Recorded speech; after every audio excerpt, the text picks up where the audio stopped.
온 목사와 성경 읽기 욥기 32장입니다. 오늘도 하나님의 귀한 말씀을 함께 읽으면서 주님의 귀한 은혜를 나누기를 원합니다. 욥기 32장 함께 읽겠습니다. 욥기 32장 드디어 엘리후가 나옵니다. 같이 한번 읽겠습니다. 욥이 자신을 의인으로 여김으로 그 세 사람이 말을 그치니 람 족속 부수 사람, 남 족속입니다. 부수 사람 바라겔의 아들 엘리후가 화를 내니 그가 욥에게 화를 내면 욥이 하나님보다 자기가 의롭다 함이요. 또 세 친구에게 화를 내면 그들이 등이 대합하지 못하면서 욥을 정죄함이라. 엘리후는 그들의 나이가 자기보다 여러 해 위임으로 욥에게 말하기를 참고 있다가 세 사람의 입에 대답이 없음을 보고 화를 내니라. 자, 이제 욥기의 세 친구 엘리바스, 빌다, 소발의 논쟁의 욥의 논쟁이 끝나고 이제 엘리후의 긴 말이 나옵니다. 이게 이제 그러면서 이제 욥기를 하나님이 정리해가는 편이죠. 여러분, 엘리후는 누구인가? 여러분, 우리 한번 먼저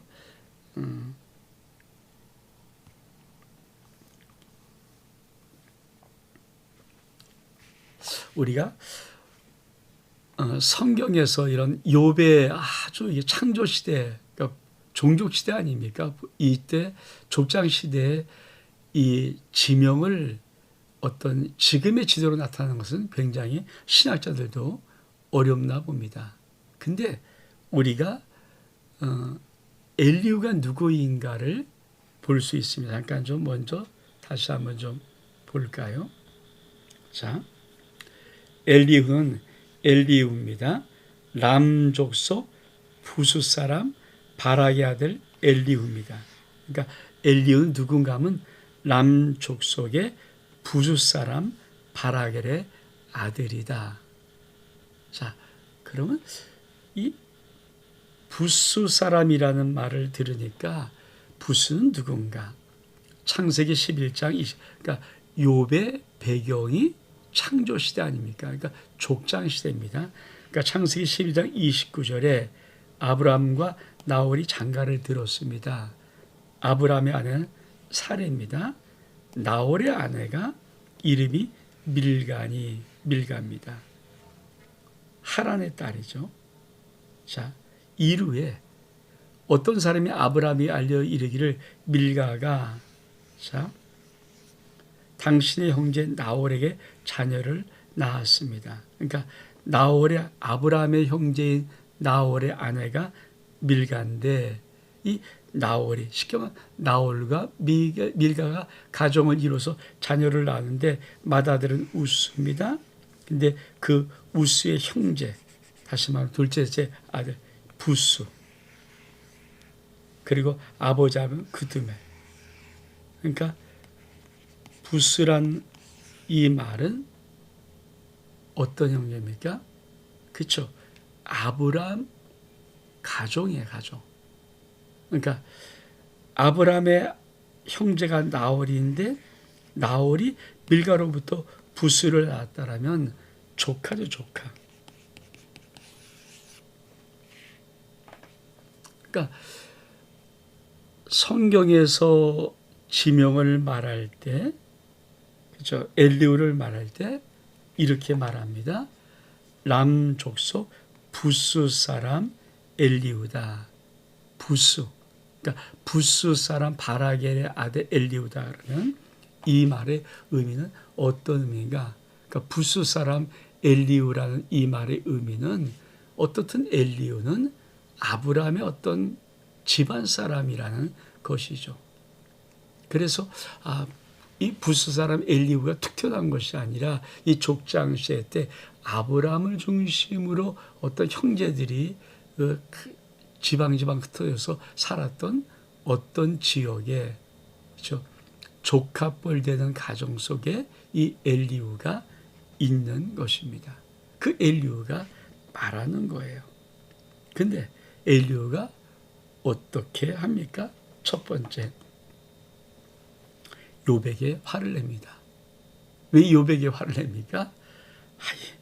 욥이 하나님보다 자기가 의롭다 하고, 가만히 들어보니까 욥은 계속 자기 세 친구 엘리바스, 빌닷, 소발의 말을 반박하면서 나 악인 아니야, 의인이라고 말하는 것을 들어보면서 욥이 하나님보다 의롭다고 말하는 것 같아서 화를 내죠. 네? 여러분, 그러니까 엘리후는 어쩌면 정당할 것 같아요.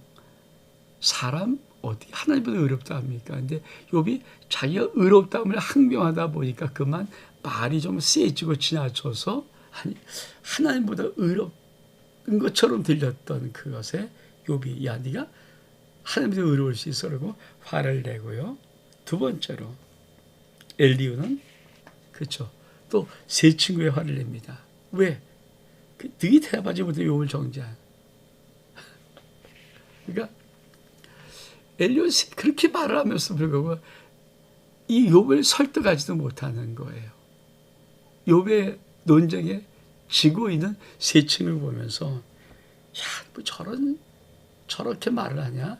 그 화를 내는 겁니다. 그리고 참고 기다렸다가 드디어 엘리후가 말합니다. 자, 우리 말씀 볼까요? 엘리후의 말 6절. 부스 사람 바라겔의 아들 엘리후가 대답하여 이르되 난 연소하고 당신들은 연로함으로 뒷전에서 나의 의견을 감히 내놓지 못하였노라. 내가 말하기를 나이가 많은 자가 말할 것이요 연륜이 많은 자가 지혜를 가르칠 것이라 하였노라. 그러나 사람 속에는 영이 있고 전능자의 숨결이 사람에게 깨달음을 주시나니 어른이라고 지혜롭거나 노인이라고 정의를 깨닫는 것은 아니니라. 그러므로 내가 말하오니 내 말을 들으라. 나도 내 의견을 말하리라. 자, 엘리후가 자기를 소개합니다. 다시 한번 나 부스 사람 바라겔의 아들 엘리후입니다. 근데 나는 연소합니다. 그러니까 엘리후가 그동안 엘리바스, 빌닷, 소발과 욥의 이 세 번째 논쟁까지 왜 참여를 안 했습니까? 그렇죠. 엘리후는 자기가 연소하기에 뒷전에서 의견을 감히 넣지 못. 그러니까 엘리후가 좀 이해를 하는 거죠. 그러니까 우리가 어린 아이들이 어른들의 말에 끼면은 어른들이 뭐라 그럽니까? 야, 너 어른들의 말에 끼지 마. 그러니까 그런 느낌이잖아요. 그러니까 엘리후도 아마 욥의 세 친구들은 한참 나이가 어린 것 같아요. 그러니까 감히 의견을 내놓지 못하고 연장자이기 때문에 말하지 못하고 있는데, 그렇죠? 왜? 엘리후도 이런 생각을 했습니다. 자, 나이가 많은 자가 말할 것이고 연륜이 많은 자가 지혜를 가르칠 것이다. 그러니까 욥의 이 고난을 그래도 엘리바스, 빌닷, 이 소발같이 좀 연로하신 분들이 욥과 나이가 연배가 좀 같으신 분들이 말해서 가르치면 아마 지혜를 가르칠 수 있을 거라고 생각했는데 그만 논쟁이 되면서 욥은 바락바락 자기가 의롭다라고 우기고 엘리바스, 빌닷, 소발은 더 이상 논쟁을 못하면서 대답을 못하는 거예요. 그러니까 이제 말합니다. 근데 뭐라고 점잖게 이렇게 말합니다. 사람 속에는 영이 있고 전능자의 숨결이 사람에게 깨달음을 주시다니 어른이라고 지혜롭거나 노인이라고 정의를 깨닫는 것이 아니라. 그러므로 내가 말하니 내 말을 들으라. 나도 내 의견을 말하리라. 그렇죠. 여러분, 사람 속에 영이 있고 하나님의 숨결이 사람에게 깨달음, 지혜를 주시죠. 그러니까 엘리후가 그렇게 말합니다. 나도 사람입니다. 나도 하나님과 교제한 사람입니다. 그러므로 하나님의 지혜가 나에게 있습니다. 또 나이가 좀 많다고 지혜롭거나 명철, 정의를 깨닫는 것은 아닙니다. 그러면서 엘리후가 말합니다. 자, 11절 보라, 난 당신들의 말을 기다렸노라. 당신들의 슬기와 당신들의 말에 귀를 기울이고 있었노라. 내가 자세히 들은즉 당신들 가운데 욥을 꺾고 그의 말에 대답한 자가 없도다. 당신들이 말하기를 우리가 진상을 파악했으니 그를 추궁할 자는 하나님이시요 사람이 아니라 하지 말지니라. 그가 내게 자기 이론을 제기하지 아니하였으니 나도 당신들이 이론으로 그에 대답하지 아니하겠노라. 이 말은 무슨 말이에요? 그러니까 엘리후가 다시 한번 내가 왜 기다리고 그동안 말을 안 했는지 당신 말에 귀를 기울이면서 들어봤다.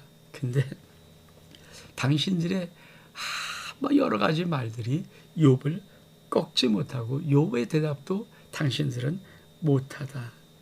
당신들은 이렇게 말한. 우리가 가만히 보니까 너는 악인이야. 그래서 악인이니까 고난과 심판이 오는 거야. 넌 회개해야 돼. 그리고 너를 추구한 자는 지금 하나님이시야. 그렇죠? 그러니까 당신이 우리의 진상을 파악했으니 욥이 진상을 파악했으니 욥이 죄를 졌기 때문에 네가 고난받는 거야.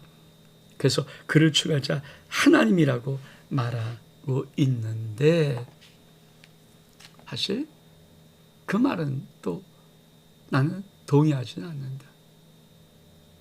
그렇게 하면 뭐 하나님이 그러다 추궁하시겠죠. 근데 가만히 들어보니까 내가 당신의 이론으로는 이 욥을 이길 수 없다는 것을 알았다. 그래서 말하는 겁니다. 뭐라고 말합니다. 자, 그리 놀라서 다시 대답하지 못하니 할 말이 없음이었더라. 당신들이 말없이 가만히 서서 다시 대답하지 아니한즉 내가 어찌 더 기다리랴. 난 내 복문대로 대답하고 나도 내 의견을 보이리라. 내 속에는 말이 가득하니 내 영이 나를 압박함이니라. 보라, 내 배는 봉한 포도통 같고 터지게 된 새 가죽 부대 같구나. 내가 말을 하여 시원할 것이라 내 입을 열어 내 대답하리라. 난 결코 사람의 아들 보지 아니하고 사람에게 영광을 돌리지 아니하리니 이는 아첨할 줄 알지 못함이라. 만일 그리하면 나를 지으시니가 속히 나를 데려가시리라. 엘리후가 말을 하는 그 말을 하게 된 배경을 아주 길게 설명합니다. 당신들 내가 보니까 말 못하고 가만히 욥의 말을 듣고 있는데 야, 내가 어찌 더 기다리고 있으랴. 그러면서 참고 참았던 자기의 말하고 싶은 거를 어떻게 표현합니까? 이렇게 말합니다. 내 속에는 말이 가득하다. 내 영이 나를 압박합니다. 그냥 하고 싶어, 말하고 싶어서 이 말을 좀 하고 싶은데 가만히 기다렸다는 거죠. 내 배는 봉한 포도통 같고 터지게 된 새가죽 포도대로 꽉 찬 그렇게 입에 내 뱃속에 그렇게 말이 많이 할 말이 지금 잔뜩 있다. 내가 말을 해 시원할 것이라 내 입을 열어 대답하리라. 여러분, 얼마큼 지금 엘리후가 가만히 이 세 사람의 대화를 참고 또 참고 듣고 또 듣고 있었는지. 사실 상담의 제일 중요한 자세가 경청이죠. 어쩌면 엘리후는 참 경청을 오래 했던 사람입니다. 그러니까 연소하기도 하고 아마 엘리바스, 빌닷, 소발 같은 지혜로운 연로한 자들이 분명히 어떤 욥에게 답을 줄 거다 이런 생각도 했는데 그렇지 못하니까 그 속에서 하고 싶은 말을 꼭 참고 있던 답답함을 말합니다. 그러면서 엘리후는 이렇게 말합니다. 나는 사람의 낯을 보지 않는다. 사람의 경우가 돌리지 아니한다. 아첨할 줄 모른다. 만약에 그렇게 아첨하는 거면 하나님의 나라를 데려갔었을 것이다. 이 말은 뭘까요? 내가 지금 욥에게 하고 싶은 말은 할 말은 사람의 낯을 보고 이렇게 하는 게 아니라 진짜 바른 말을 한번 던지겠다. 이런 뜻입니다. 사랑하는 여러분, 우리가 우리의 말할 기회가 언젠가는 오겠죠. 너무 말을 끼어드는 것도 좋지 못하고 때로는 자기의 순서까지 올 때까지 기다리는 이 엘리후 같은 자세도 참 중요한 자세입니다. 우리는 이제 엘리후가 어떤 말을 하는가를 들어보려고 하는데, 물론 이 엘리후가 사실은 그렇게 또 완벽한 말은 하지 않아요. 예, 우리가 한번 볼까요? 엘리후는 어떤 말을 할 것인가?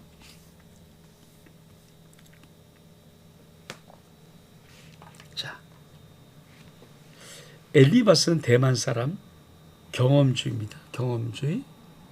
빌닷은 전통주의. 자, 소발은 도덕주의입니다. 그럼 엘리후는 그렇죠? 어떤 사람인가? 교훈주의. 교훈.